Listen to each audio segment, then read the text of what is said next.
అనంతపురం జిల్లా రాయదుర్గంలో municipal కార్మికుడిపై TDP నాయకుడు దాడికి పాల్పడ్డాడు. విధుల్లో భాగంగా మున్సిపల్ కార్మికుడు ట్యాంకర్ తీసుకుని 21వ వార్డుకు వెళ్లాడు.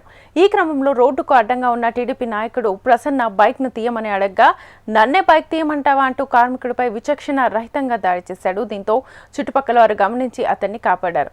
ఒక మున్సిపల్ కార్మిక ఉద్యోగిపై ఇలా దాడి చేయడంపై సిఐటియు మల్లికార్జున ఖండిస్తున్నామన్నారు. ఘటనపై బాధితుడు పోలీసులకు ఫిర్యాదు చేశాడు. కార్మికుడి ఫిర్యాదు మేరకు కేసు నమోదు చేసుకుని దర్యాప్తు చేపట్టారు. సంతలో పబ్లిక్ ట్యాంకర్ తీసుకెళ్తుండగా ట్యాంకర్ రోడ్డు మీద బండి ఉంది.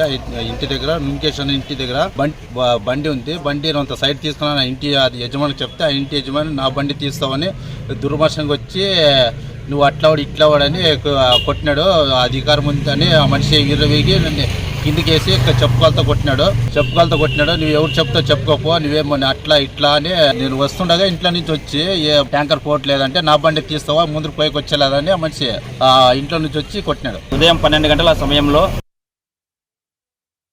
రాయదుర్గం మున్సిపాలిటీలో ఇంజనీరింగ్ సెక్షన్లో పనిచేస్తున్నటువంటి సురేష్ అనే కార్మికుడు ఈ రాయదుర్గం పట్టణంలో మారమ్మ గుడి వీధిలో ఆ కాలనీలో ప్రజలకు తాగునీరు అందించడం కోసం ప్రైవేట్ ట్యాంకర్ని తీసుకెళ్తుండగా ఆ కాలనీలోనే నివాసం ఉంటున్నటువంటి నుంకేష్ గారి కుమారుడు అయినటువంటి చిన్న అనేటువంటి వ్యక్తి వాళ్ళ ఇంటి ముందర బైక్ అడ్డం ఉండడంతో ట్యాంకర్కు కుటుంబ సభ్య ఇంటి యజమానికి మా కార్మికుడు అయినటువంటి సురేష్ గారు స్కూటర్ని అడ్డు తీయాలని చెప్పేసి ట్యాంకర్ పోవడానికి అడ్డంగా ఉంది, దయచేసి స్కూటర్ని అడ్డం చేయాలని చెప్తే ఇంట్లో నుంచి ఒకేసారి కోపంగా వచ్చినటువంటి ఈ చిన్న అనేటటువంటి వ్యక్తి ఎవరైతే ఉన్నారో ఆ వ్యక్తి బయటకు వచ్చి మున్సిపల్ కార్మికుడు అయినటువంటి సురేష్ మీద దౌర్జన్యంగా కులం పేరుతో దూషిస్తూ నా బైక్ని అడ్డం తీయమంటావా అంటూ మీడియా ముందు చెప్పడానికి కూడా రాలేనటువంటి మాటలతో దుర్భాషలాడుతూ కిందకు పడేసి ఆయన చెప్పుల కాలుతో తన్నుతూ ఆ కార్మికుడిని చాలా విచక్షణ రహితంగా కొట్టడం జరిగింది. ఈ దాడిని సిఐటిగా చాలా తీవ్రంగా ఖండిస్తున్నాం.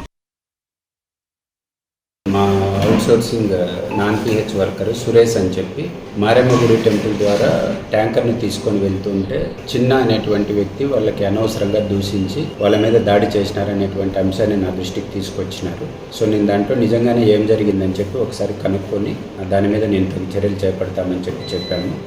సో యాక్చువల్గా ఎవరైనా సరే డ్యూటీలో ఉండగా గవర్నమెంట్కి సంబంధించినటువంటి ఏ వ్యక్తి అయినా సో వాళ్ళ విధులకు ఆటంకం కలిగిస్తే కన్నా దాని మీద చర్యలు తీసుకునేటువంటి కెపాసిటీ యాక్ట్ ప్రకారంగా కూడా మన పోలీస్ వారికి ఉంటుంది. సో దాని పూర్వపరాలు అసలు ఏం జరిగిందో కనుక్కొని తర్వాత వాళ్ళతో మాట్లాడి వాళ్ళు ఏ విధంగా తగు చర్యలు తీసుకుంటారో దానికి అనుగుణంగా మనం యాక్ట్ చేస్తాము.